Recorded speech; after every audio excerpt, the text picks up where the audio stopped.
Alright, so today we're doing part 13 of building the homemade lathe. So when I first built this lathe, I used these bearings knowing that at the time I eventually will have to replace these bearings with something better.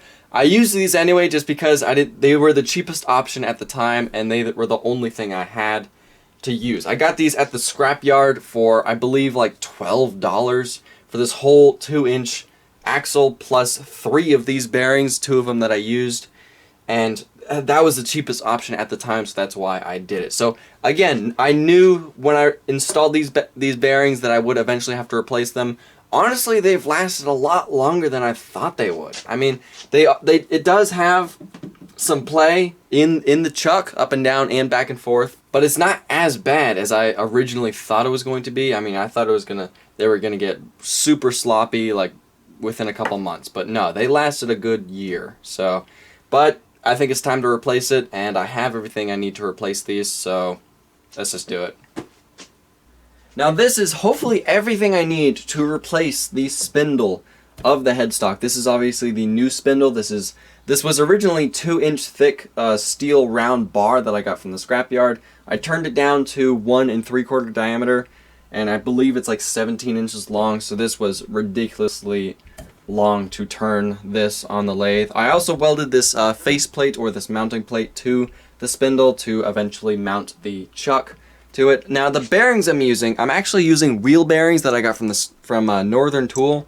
These were ridiculously cheap, and I believe it's 1 3/4 inner diameter by 3 1/4 outer diameter. So these are plenty big enough, and I'm hoping they're going to be plenty strong enough.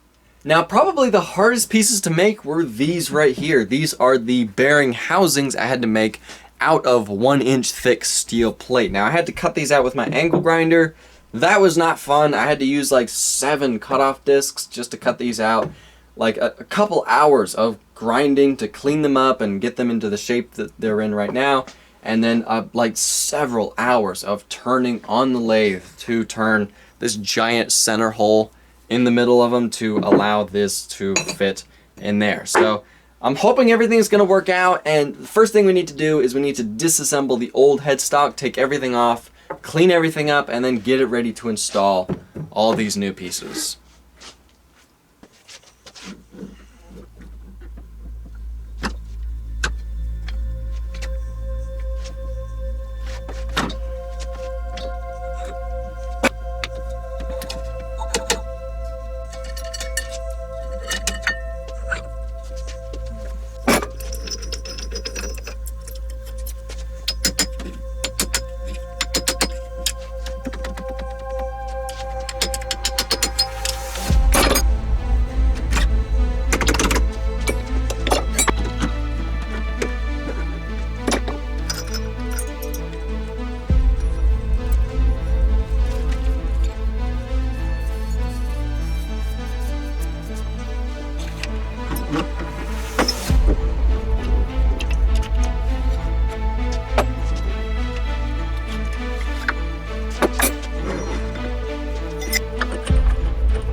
So I was cleaning up the lathe chuck a little bit, and you know, just making it nice and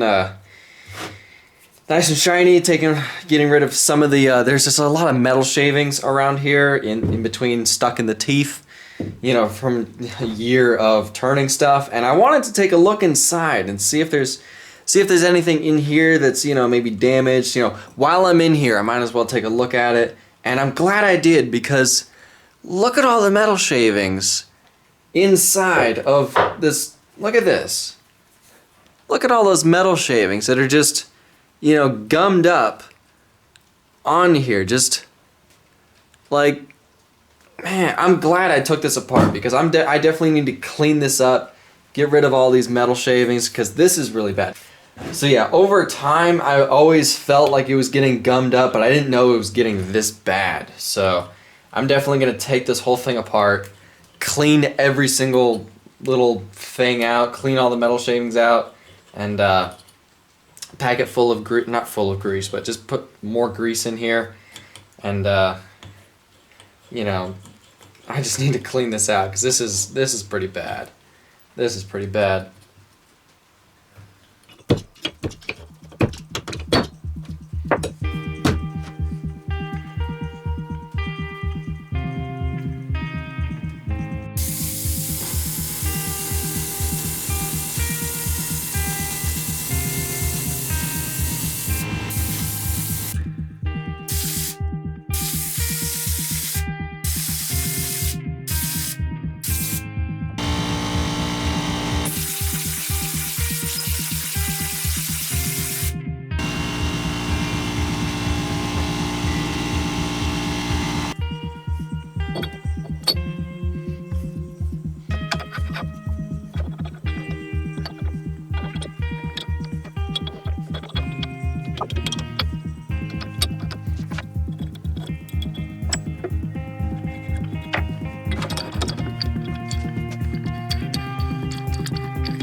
Alright, so after getting the lathe chuck mounted, I had to figure out a way to clamp the center part of the bearings together, because the bearings I'm using, you really have to clamp them together to really get all the play out of the bearings. So I came up with an idea of taking the hub that mounts the pulley onto the spindle and drilling 4 holes, these holes right here, and putting these 4 20 or quarter 20 screws, and what they do is they just push the middle piece of the bearings together, the center piece, whatever you call them, and they just clamp them together and just squeeze everything together. Now, it works great. Unfortunately, last night I didn't take into consideration how weak aluminum is, and these 4 screws right here, which clamp the hub onto the spindle, I tightened them down way too much, and it cracked this hub in 4 spots. You can see a big crack right there, small one right here, another big one right here, and another small one. So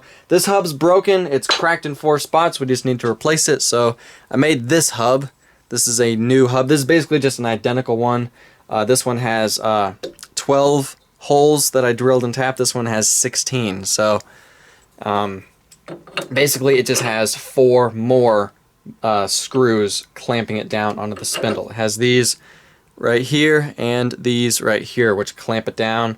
These holes right here are for mounting the pulley, and these holes right here are for pushing the whole bearing assembly together. So all we really need to do is take off the old pulley, or take off the old hub and pulley, and install the new one.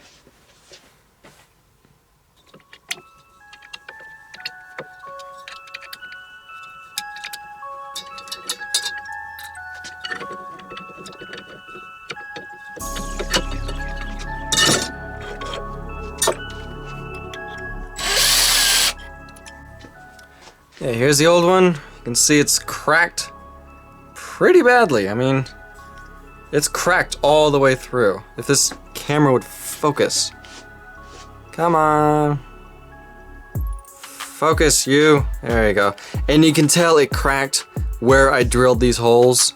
So, yeah, that's kind of my bad. I kind of didn't really take into consideration how weak just crappy aluminum is. Here's the new one. Hoping this one's not going to be... Hopefully this one's going to be a lot stronger. Hopefully this one's not going to break. All I'm going to do is just not tighten it as much as I did last time. So, and just hope that it's not going to break. So, anyway, let's put the new one on.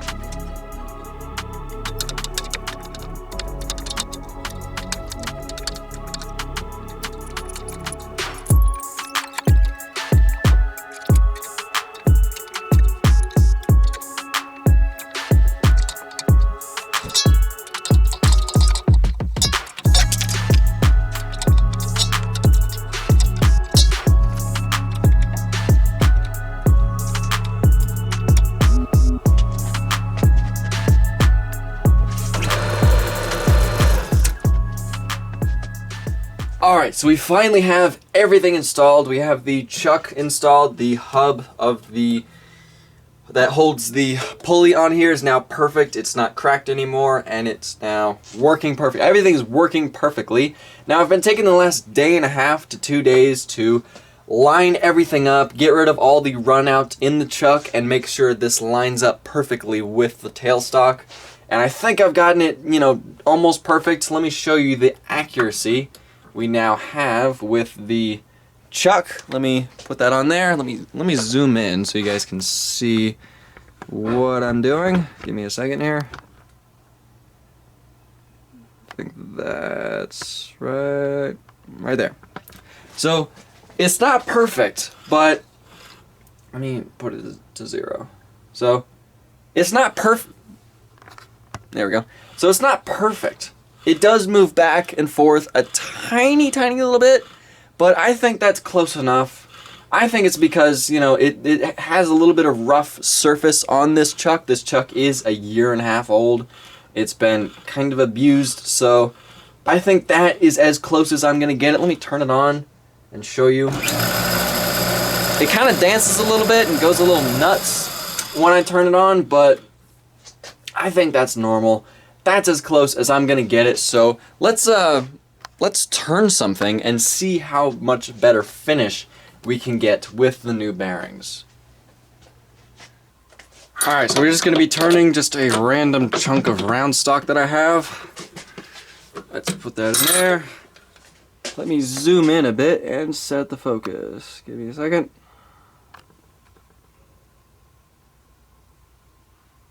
Wrong way. Let's say right there. Okay, let's turn this and see what it looks like.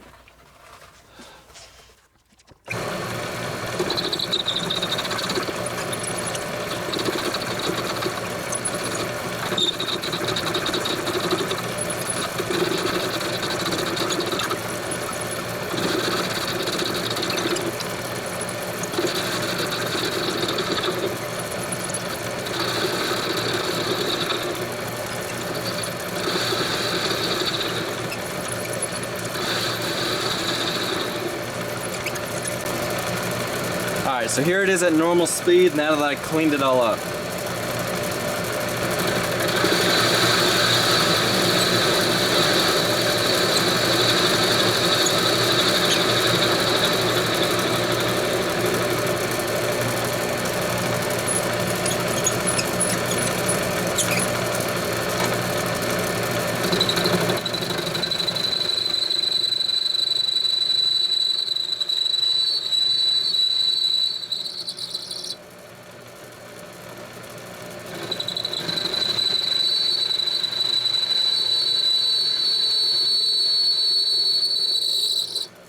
Little bit of ringing with that.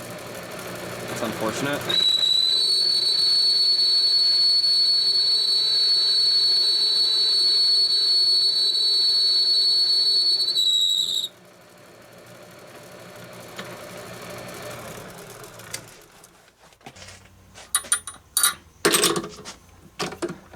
So look at that. Look at that. Can you see it? Kinda. That is a whole lot better finish than what it used to be. Look at that. So yeah, I'm pretty happy with how that turned out. When I'm doing a face cut, it doesn't have any ring to it. It sounds perfect. I hope you can hear that in the video. It just sounds like a normal lathe. When I'm doing I guess not a surface cut, but when I'm cutting this way, it does have a ring to it, unfortunately. I think that's just because this is made out of all steel. This is a steel lathe. Somebody, I forgot what video it was and I forgot who said it, but somebody said in one of the videos of my homemade lathe that the reason lathes are made out of cast steel or cast iron is because cast iron doesn't have a ring to it. There's no vibration doesn't carry through cast iron or cast steel. So with this, it's all cast, or it's all steel. Vibration unfortunately does carry through this, so when I'm turning some spots, it does ring and it does produce a little, you know, off of a finish, but for what it is, this is a homemade lathe, and I'm pretty happy with that result right there. And now I've been trying to figure out for the longest time how to add gearing to this lathe. I've been trying to figure out how to add gears so I can adjust the speed of the chuck, and a lot of you have said that I should just add